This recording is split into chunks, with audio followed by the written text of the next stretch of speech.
Good morning class. Today we are going to discuss about short answer type question of chapter 6, that is light. Students, this will be part 3. Earlier to this we have discussed two part for short answer type question. Students, आज हम लोग short answer type question का part 3 discuss करेंगे. इससे पहले हमने दो part discuss किए हैं. Okay, so let us begin. Students, question 5 तक हमने कल डिस्कस कर लिया था. अब हम बात करते हैं क्वेश्चन नंबर 6 की. So question number 6 is differentiate between the following. यहाँ पे आपको डिफ्रेंशिएट करना है between real and virtual image and concave mirror and convex mirror. So students, let us see the very first, that is difference between real image and virtual image. So students, अगर हम बात करें real image की, so it is formed when rays converge. जब rays converge होती हैं तब real image का formation होता है.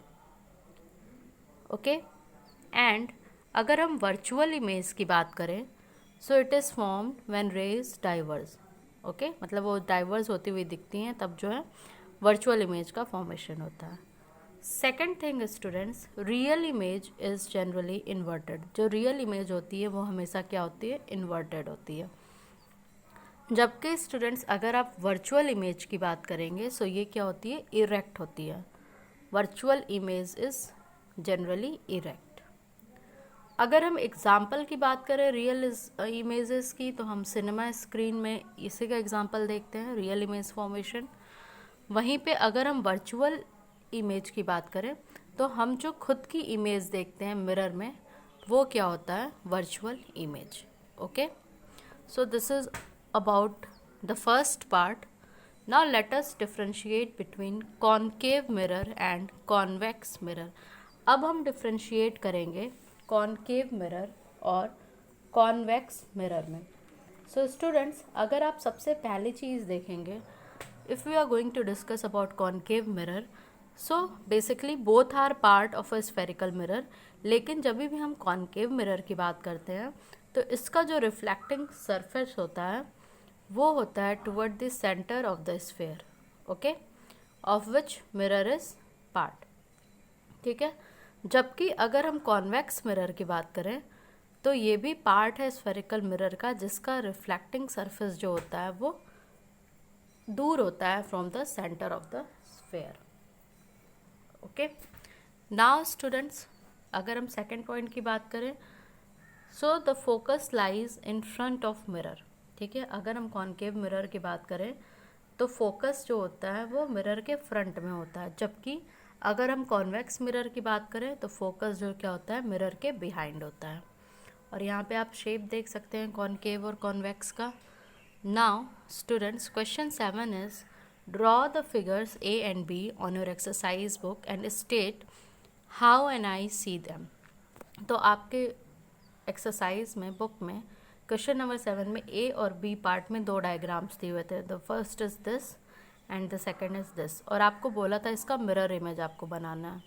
सो स्टूडेंट्स, इसका मिरर इमेज आप यहाँ देख सकते हैं और सेकेंड का B का मिरर इमेज यहाँ देख सकते हैं. ओके, हमने इससे पहले भी जब पढ़ा था तो देखा था अगर हम मिरर इमेज की बात करते हैं तो ये जस्ट इसका क्या हो जाता है? इन्वर्ट, मतलब अपोजिट. इन्वर्टेड नहीं कहेंगे.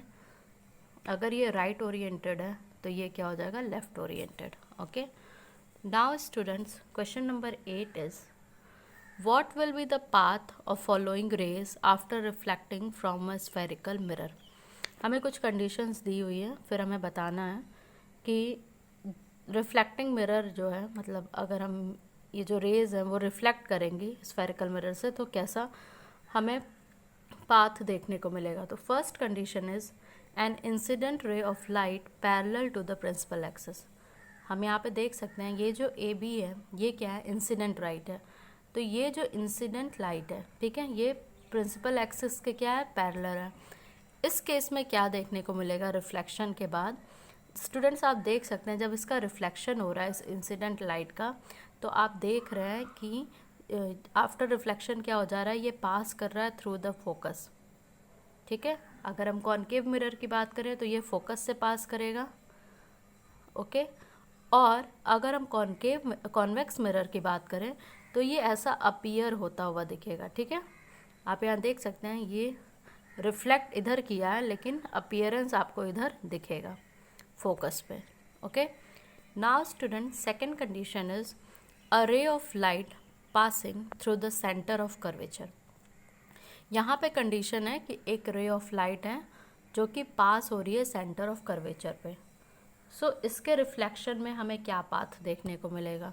सो लेट अस सी स्टूडेंट्स, जो हमारी सेकेंड कंडीशन है that is the incident ray which passes through the centre of curvature, ठीक है। इंसिडेंट रे कहाँ जा रही है, सेंटर ऑफ कर्वेचर से पास हो रही है।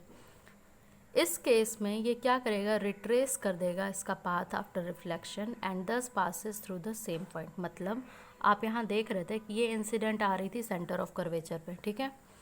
फिर ये क्या करेगी, रिफ्लेक्ट कैसे होगी, ये रिट्रेस कर देगी अपने पाथ को। फिर आप देख सकते हैं ये फिर क्या हो जाएगी, सेम पॉइंट से ही पास होगी, ठीक है। कॉनकेव के केस में अगर हम कॉन्वेक्स की बात करते हैं तो आप यहाँ देख सकते हैं स्टूडेंट्स, यहाँ पे भी क्या हो रही है, ये इंसिडेंट रे आ रही है, अगेन ये क्या हो जा रही है, रिफ्लेक्ट हो जा रही है और हमें अपीयर करते हुए दिखेगी कि ये कर्वेचर पे ही आ रही है, okay. So this is all about today's lecture. In our next lecture we will discuss about very short answer type question. Thank you class.